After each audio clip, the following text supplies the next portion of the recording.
常讲说，我们台湾人呢要有比较大的眼光。我们当然要从台湾看世界，但是不能只从台湾看世界，要学会用大国视角去看世界。也就是美国怎么看这件事情，中共怎么看这件事情，俄罗斯怎么看这件事情，看懂大国在这地方角力之后，我们才能判断说我在这里扮演什么角色，然后我能干什么，我能得到什么好处。你得这样看，我才不会一厢情愿，才不会一厢情愿。现在台湾很多朋友觉得一厢情愿，这就我觉得最生气的地方。好了，所以第一呢，伊朗的战略地位重要。第二呢，我要产石油，我的石油呢，供应俄罗斯啦，供应中共啦，供应古巴啦，供应这地方啦，怎么等等。我所以强化了邪恶轴心，然后给美国制造困难。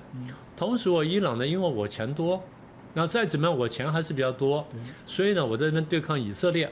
我除了对抗以色列之外呢，我还可以制造地方的困难，我帮助真主党。我帮助哈马斯，我帮助胡提组织，我帮助伊拉克跟叙利亚里面的这些什叶派的民兵，如果我至少有5个棋子在外面玩，所以它就变成一个，我是一个区域乱源。所以川普有讲，你不把这个乱源端掉，你就没有办法让这个地方安定。对，所以但我可以理解。可是美国其实在对外战争里面最痛的一个战争就是越南战争，对，那个对越南非常的痛，对美国非常的痛苦。对。那现在呢？伊朗讲了一句话，他说：“你只要敢有一个靴子踏到伊朗的土地，我就要让你跟越南一样。也就是说，你只要敢动用地面部队，你就深陷其中，你就离不开。有这么严重吗？”我都不见得。我认为就是看你决定要出多少兵，要打到什么地步。因为当初越战之打是那样的，就是因为美国呢，他没有真正想赢。我们当初有那个军事代表团派到越南去。我们跟美国讲得很清楚，当初我们在大陆上剿共的时候呢，打赢过也打输过。我们在哪边打赢过呢？我们打江西时候打赢过。我们打江西苏区怎么打赢的呢？我们接受了德国军事顾问的建议，堡垒战，用碉堡战术，用堡垒战术，梅花般的向前推进，逐步推进。然后我们当时建议说，在越南呢，南北越之间呢，我们画一个20公里的一个这区。北边10公里，南边10公里，我用炮火全部打平，把生力全部砍掉。换句话说，你根本没有掩蔽的，没有办法穿过来，这第一个。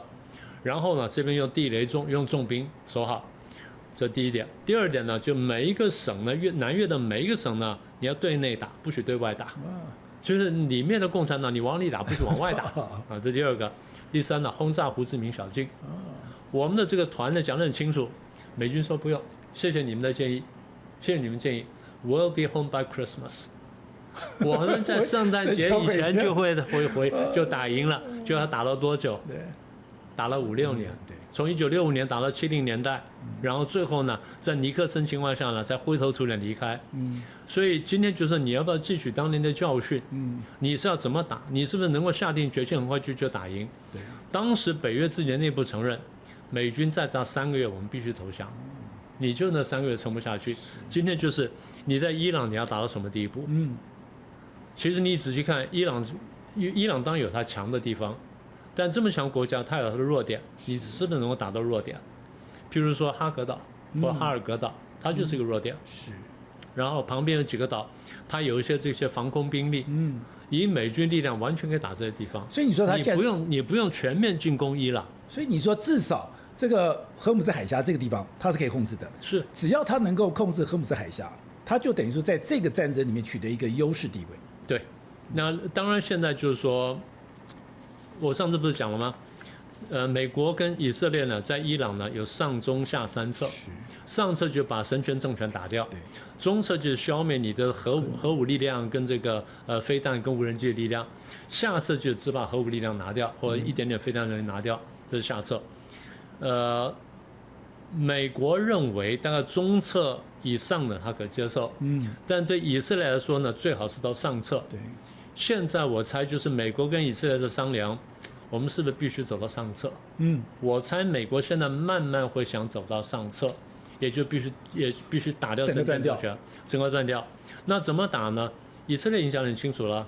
这个他总理纳坦雅胡出来讲，他说我们要给伊朗人民起义呢创造条件，我要把这个 IRGC 就把革命卫队的总部打掉，把一些力量打掉，把巴斯基民兵那些地方力量打掉。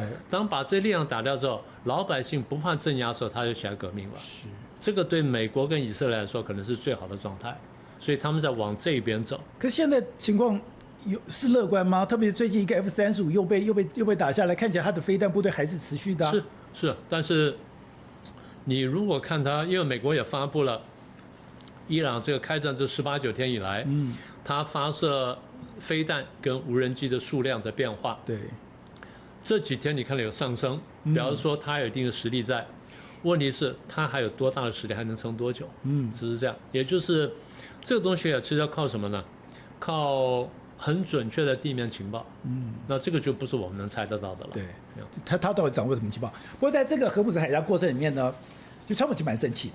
他说：“我的石油从这边才2%、3%，你日本这么多，中国这么多，韩国这么多，甚至这个荷姆斯海峡对英国非常重要，对北约非常重要，结果你们都不出兵。”要我来负责他所有的安全，他就觉得非常荒谬。然后他最近呢又对北约抱怨越来越多。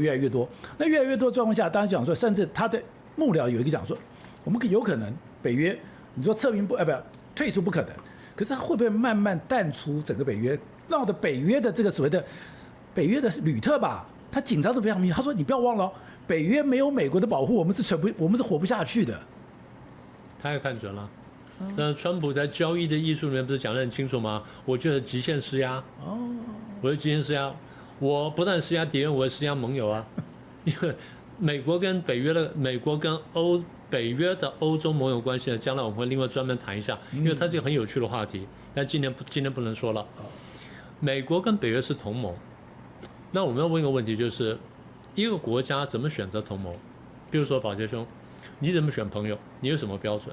我不说女朋友，我说一般朋友，利益要一致吧？利益，那想法一致，那做法不要矛盾。简单说，价值观，对不对？最根本是价值观。咱们俩价值观是不是很接近呢？然后这个我们对一些问题、重要问题看法是不是相同啊？然后就算是看法不相同，我们是彼此可以容忍啊，是吧？就这几个标准过了之后呢，那行。但是国家跟国家之间选择同盟，最后有一个标准，关键时刻，你来不来帮忙？对不对？选朋友不一定要到那一步，因为你不一定会碰到这种威胁，但是国家会碰到这个威胁，所以同盟最后标准就是关键时候要你的是你来不来，你不来的话那我就翻脸，所以我帮你帮了这么久了，现在我要你是你不来帮忙，那我当时想说，我说不会吧，欧洲国家真的这样讲话？他会讲多久？现在不是说了吗？英国、法国、德国、荷兰、意大利跟日本都说我们来帮忙吗？所以有人建议说台湾要先讲说我们来帮忙。你说他没有用，我说讲了，反正他不会用，反正不会用台湾，他不会用台湾，但我讲，至少他会高兴啊。你现在让他高兴很重要啊，对不对？所以我觉得这是台湾的战略，这是台湾战略。我很多时候讲，我说台湾其实口惠而实不至啊，完全得到了好处的，我们就不太敢做。为什么？儒家书读多了。我们这边写的是温良恭俭让，不是不可以，但是你在处理国家事情的时候要写国家利益。不是写的温良恭俭让，所以现在川普讲说，那妙姐讲要先搞清楚大国利益，大国这个利益里面绝对不会让台湾进去，所以不会让台湾进去。我如果看准这一点，我这边喊说，我来帮忙，没有人会叫你去的，也没人敢叫你去的。对，所以就是你的那个看清楚局势的重要性。当然就是你要考虑一点，就我真的讲说，川普说可以，你人不要来，你钱来。我猜我们有人会怕这件事情，不过也没关系啊。我说我钱来可以，当然那我对美国投资要扣掉。你不是这样算的，我也可以这样算的。为什么你可以这样算，我不可以这样算呢？这叫国家利益。你在川普面前能据理力争的时候，他会尊敬你的。这个人是觉得说这家伙有料的话，我佩服他的。我那时候他不是几年前跟金正恩吵过一次吗？双方吵得很凶的时候，他说我有很多朋友讲说，他们要打起来要打，我说不是，我说那要干什么？我说他们想谈判，他怎么会呢？天天想打，那金正恩想打川普，川普想打金正恩，我说不会的啦，双方都有核子武器，不会打了。双方是看说我可不可以吓倒你，吓不倒你，那咱们来谈判。那最后谈判了，谈判的时候去了以为谈成了，川普他先桌走了，金正恩吓坏了说还有这种事情，我们也没看过。所以从那时候我就开始判断，我说川普这个人呢手段很辣，然后他看事情看得很准，然后呢手段很强硬，所以呢这个家伙若当总统的时候，你不要随便得罪他。你有的时候呢，稍微忍让一点点，配合他一下呢，让他高兴一下呢，你会得到更大的好处。台湾还没有完全学到这一点，所以我觉得这是一个问题。那一开始我们就讲说，现在整个全世界的主旋律，那当然就是中美的一个大对抗。对，那中美大对抗，刚刚讲到，你今天不管对委内瑞拉，你不管对伊朗或东西，你都觉得他们是捡裙边。所以，我如果再回到2025的那个国家安全战略里面，很清楚，就是我现在所有的动作，我所有的目的，我如果拉到最后，其实都是剑指中国嘛。对，是这样的。所以我们刚刚讲说自顾跟弱敌嘛，对不对？你若把川普这不要算上一届，就光算这一届，他现在上台到目前为止重新回来就1年多，你把他的经贸政策啦，然后这些财政政策啦，当然他跟那个Fed 的那个主任的关系可能搞得非常僵，但是至少就是他有他一套逻辑在那里。他的财政政策也好啦，然后他的军事政策或者说他的晶片政策什么等等呢，不管是对内对外呢，他的目标都非常清楚。我要强大起来，我要削弱中共。所以刚才讲的都是内外的情势，还有一个我们没有讲的，或许下次可以谈一下，就古巴的问题。现在古巴最新消息出来说，我要做大的改变，我不晓得最后是不是真的要落实。然后第一呢，我们现在要政治和解。对。然后第二呢，政治和解就是我逃出去政治犯什么等等，我全部不过问，欢迎你们回来，我不再追究以前的事情。第二就是我开放土地，土地可以买卖，可以拥有所有权，那就不是共产党了，甚至包括外国在内。第三呢，就是这个财政的什么金融呢，我完全开放。如果真的做到这几点了，慢慢就不是共产党了，还差一个，还差一点点，是不是有普选？然后许不许这个多党竞争？如果这两个开的话，那就不是共产党了。是，所以他就等于说一点一滴的去这样处理。可是现在有一个新的局势，就是说，川习会其实3月31号本来要进行，那呢他就说我的伊朗还没弄完，那所以呢我就不跟你川习会。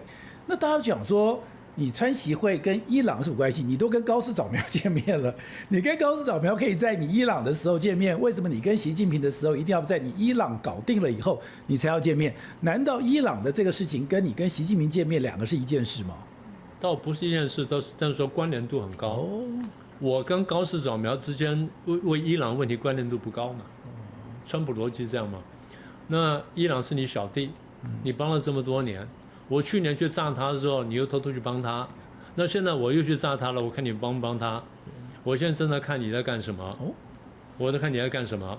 然后呢，听说另外一点就是，我们的这个美国的贝森特跟你的这个何立峰呢，在巴黎谈的好像谈得不是很好，没有最后结果出来。那没有这结果出来，咱们见面没什么用。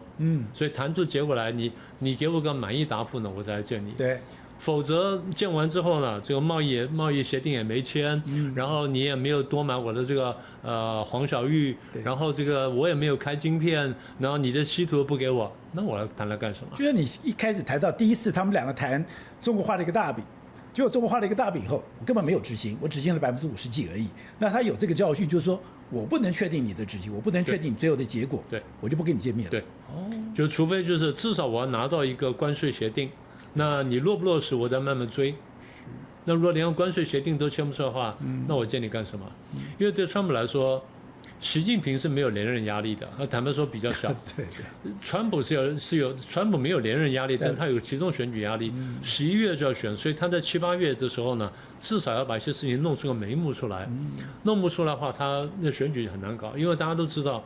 一般来说，就是执政党，美国执政党在其中选举当中呢，不容易选赢。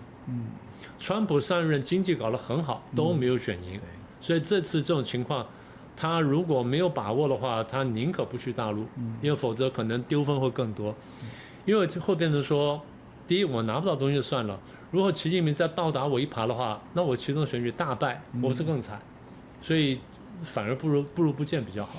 电视看不到的加内容，锁定 YT 宝洁怎么说？每周3、4晚间6点独家上线，按赞、订阅、开启小铃铛，加入会员按下超级感谢，听听宝洁怎么说。